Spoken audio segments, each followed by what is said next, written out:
Introdução à insulina. Enquanto você assiste este vídeo, aperte o botão de pausa sempre que quiser revisar a apresentação. Este é um recurso que está à sua disposição sempre que precisar.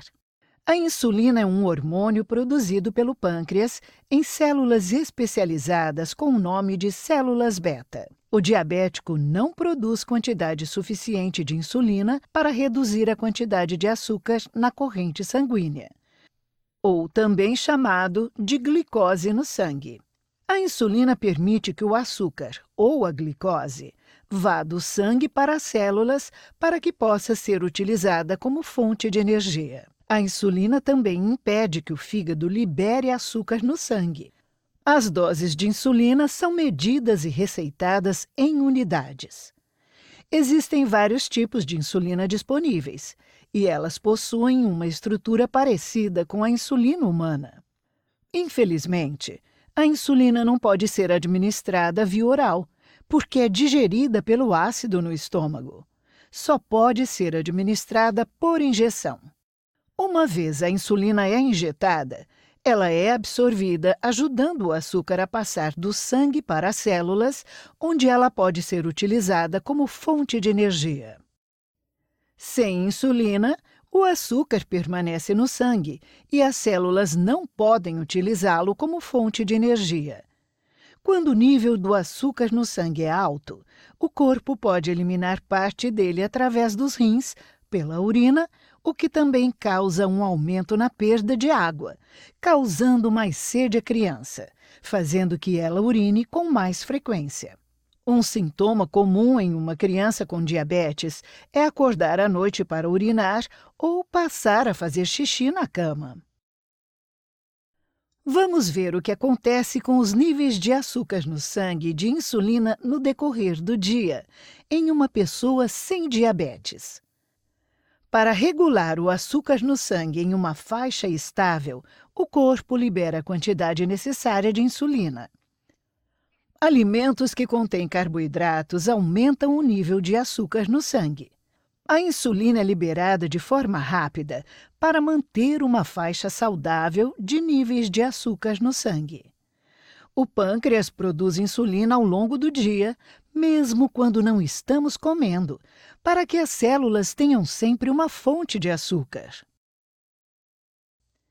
Se o pâncreas não produz insulina em quantidades suficientes, nós é que devemos fornecê-la, administrando insulina fabricada ou análogos de insulina.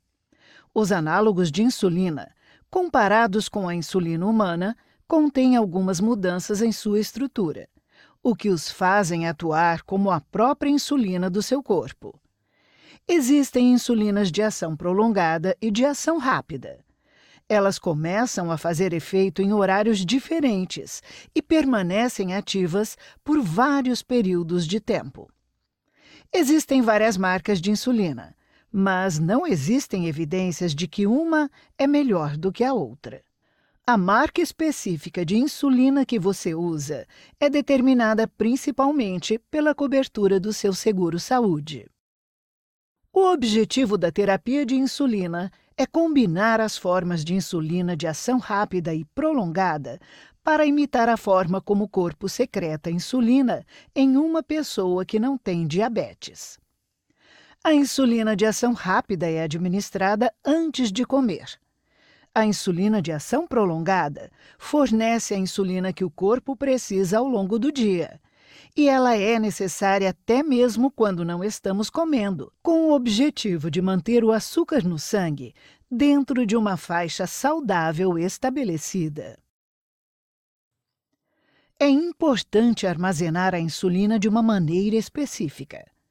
A insulina que ainda está fechada deve ser armazenada na geladeira em sua embalagem original. Ela dura até a data de validade descrita na caixa, frasco ou caneta de insulina. A insulina que já está em uso, ou seja, o frasco ou caneta já abertos, deve ser mantida em temperatura ambiente. Deve ser descartada 28 dias após serem abertas, mesmo que ainda exista um restante no frasco ou caneta. Use um Sharp, Caneta marcador permanente para marcar o frasco ou caneta aberta com a data em que foi usado pela primeira vez, para saber quando você deve descartá-lo, ou seja, depois de 28 dias. A insulina armazenada em temperatura ambiente, aberta ou não, só é válida por 28 dias, não importando a data de validade. Portanto, é melhor armazenar a insulina fechada na geladeira. A aspiração da insulina requer os seguintes materiais: insulina, em um frasco ou caneta, uma seringa ou caneta agulha, toalhinha umedecida com álcool e as instruções de dosagem fornecidas pela sua equipe de profissionais da saúde. Primeiro, remova a tampa do frasco de insulina. Escreva a data se for um frasco novo, ou se já estiver aberto, verifique a data para ter certeza de que não está vencida. Logo depois, limpe a parte superior do frasco, usando a toalhinha com álcool. Em seguida, aspire a seringa com a quantidade de ar igual à dose de insulina a ser administrada. Por exemplo, para 4 doses de insulina, aspire 4 unidades de ar na seringa. Com o frasco na posição vertical, injete o ar no frasco. Em seguida, retire a insulina enquanto mantém o frasco invertido. Se você vir bolhas de ar, você pode retirá-las puxando o êmbolo entre os números 5 e 10 da seringa e empurrando lentamente toda a insulina de volta para o frasco. Em seguida, retire a dose correta. Se você ainda vir bolhas, repita esta etapa até que sejam eliminadas.